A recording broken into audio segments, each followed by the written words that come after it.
session of Bigfoot Tales, and today we're going to hop into the tour bus and we're going to take a ride down to the state of Virginia and have an interesting story that I came across. Haven't been able to figure out a lot of the details to it, but it's near, took place at a little place called Cracker's Neck, just a small settlement. Doesn't even rate a place on the map apparently, because I couldn't find any actual cluster of dwellings on the maps known as Cracker's Neck, just some references to it, and there's a Cracker's Neck Road, but it's near the Big Stone Gap in Virginia, and it's an old legend from I assume this extends from the very early 1800s. There's no real dates given to this, but according to the story, there was a rather tragic tale of murder, and a very violent murder that took place in the very, very early days of the Appalachian Territory, before there were even a lot of states listed there, well before the Civil War time. I got a suspicion this story might even have come from the late 1700s, but again, I couldn't find out any real details of it. But there's a gentleman by the name of Joash Cracker. He was a long hunter that lived in North Carolina, and back in those days, hunters would travel great distances hunting for food and for furs. Mostly furs, because you could use those for trading. Fur hunting, trapping was actually a very profitable business to be in those days. But anyhow, he was from North Carolina, and he traveled through the wilderness, cruising the ridges and peaks until he found an area that had a lot of game in it, and then he'd set up camp, a semi-permanent camp. Sometimes he'd even build log cabins. But he'd remain in that location until he had gained all the furs and hides that he could possibly transport back to the settlements, where he would trade them for money and be able to get more supplies to go out and get more furs. But he had one final trip, and it was very fatal, and on this particular one, he took his son along, and he planned to teach the young man the skills of mountain hunting and living. They found a suitable site near this big spring, and if you're going to be hunting for it, it has been known as the Jim Black Gilly Spring. I couldn't find that on a map, but I don't have a lot of Virginia maps.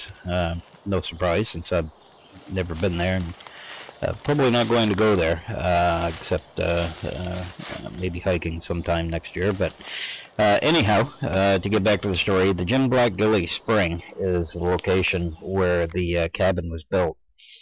According to the story, there was plenty of game, the hunting was great, and the Crackers, both the father and son, enjoyed a great season. They had a bountiful season that year. No other people were anywhere in the region, and the Crackers had no need to lock the door. They would simply pull it shut and leave the cabin for days on end as they followed the game trails through the mountain.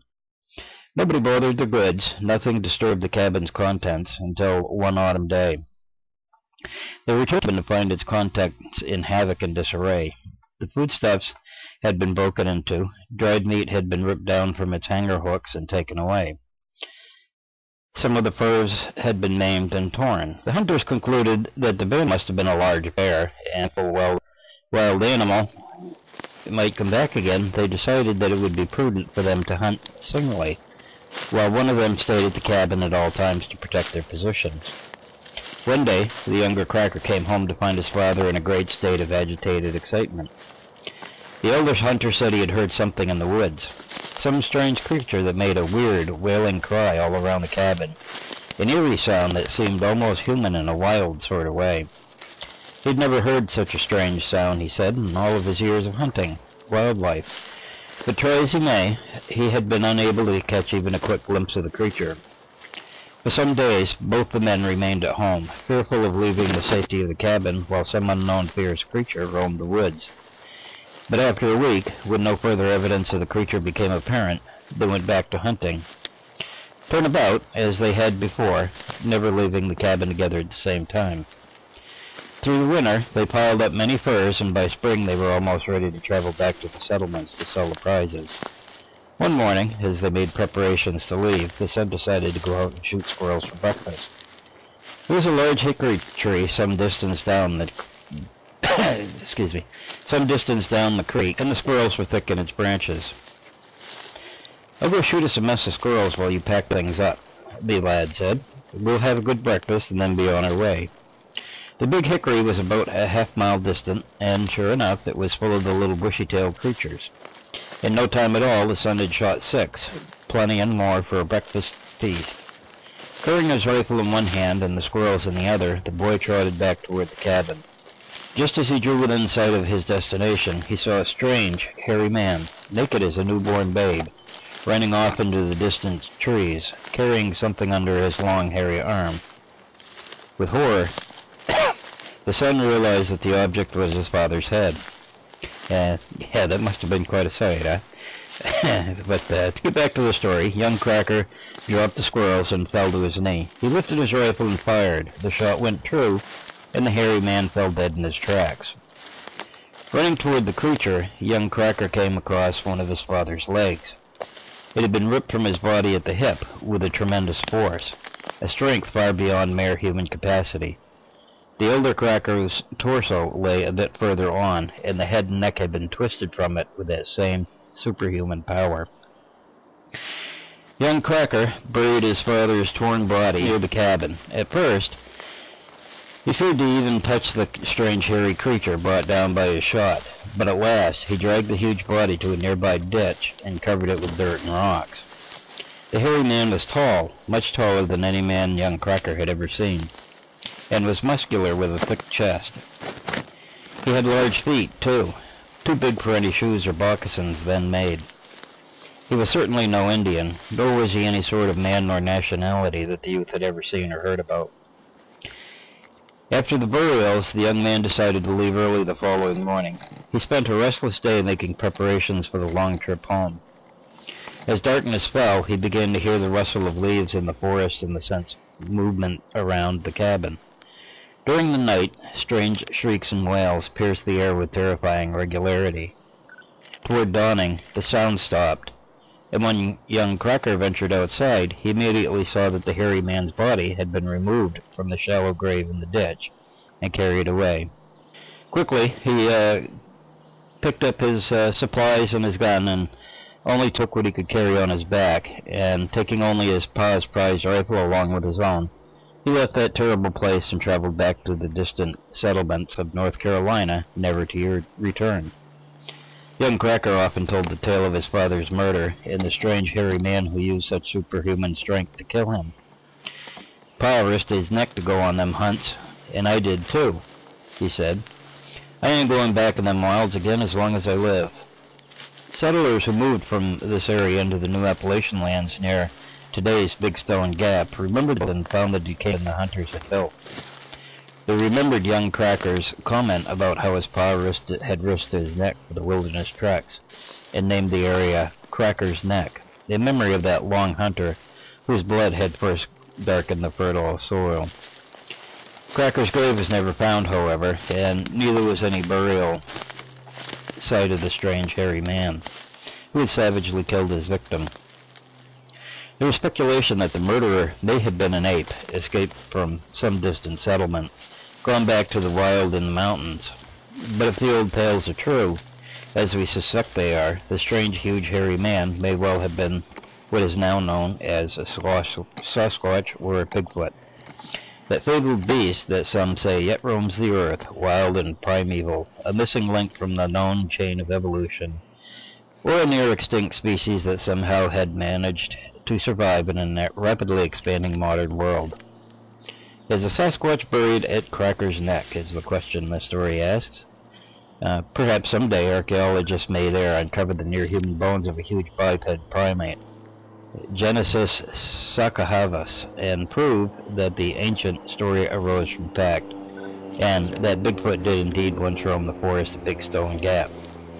And that's the end of the story. Again, there's some couple of points here that we need to examine as we do our Bigfoot research of the olden days, and to find out the story of this hairy creature.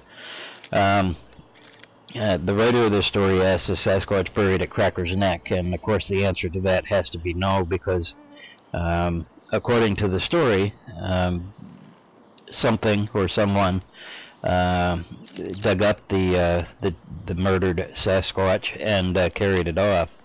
So we know that we're not going to find any Sasquatch bones buried there in that ditch, provided the ditch even still exists today. Again, we're talking probably 200 years ago, perhaps even further back for this.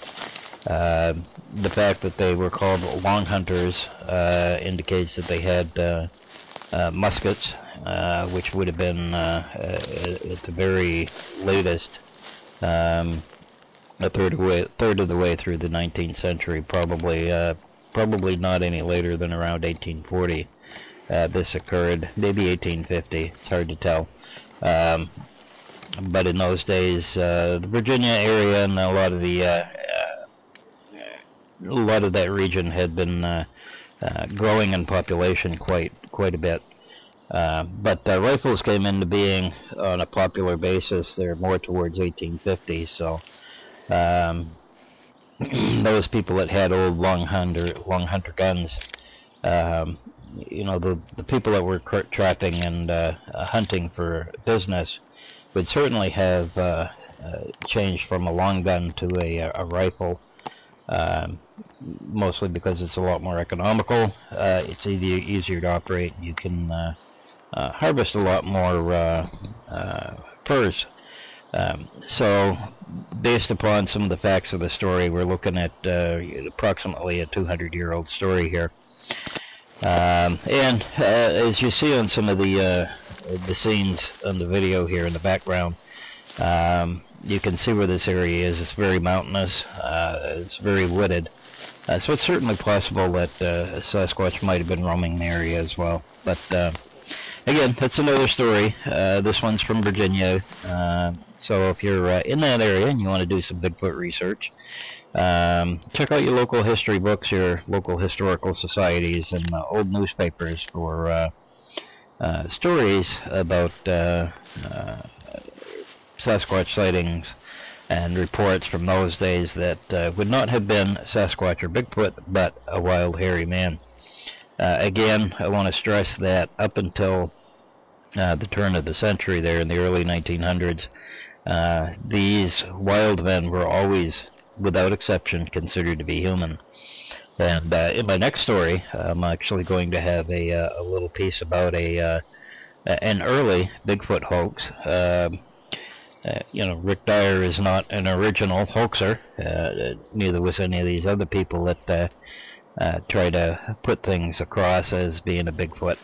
But we'll go back into the late 1890s in that story with the original Bigfoot hoax. And that's it for today. I don't want to take up too much of your time, but I do thank you for sharing time with me and listening all the way through to the story. And don't forget to comment, rate, and subscribe. And have yourself a wonderful day. And I'll see you next time on Bigfoot Tales.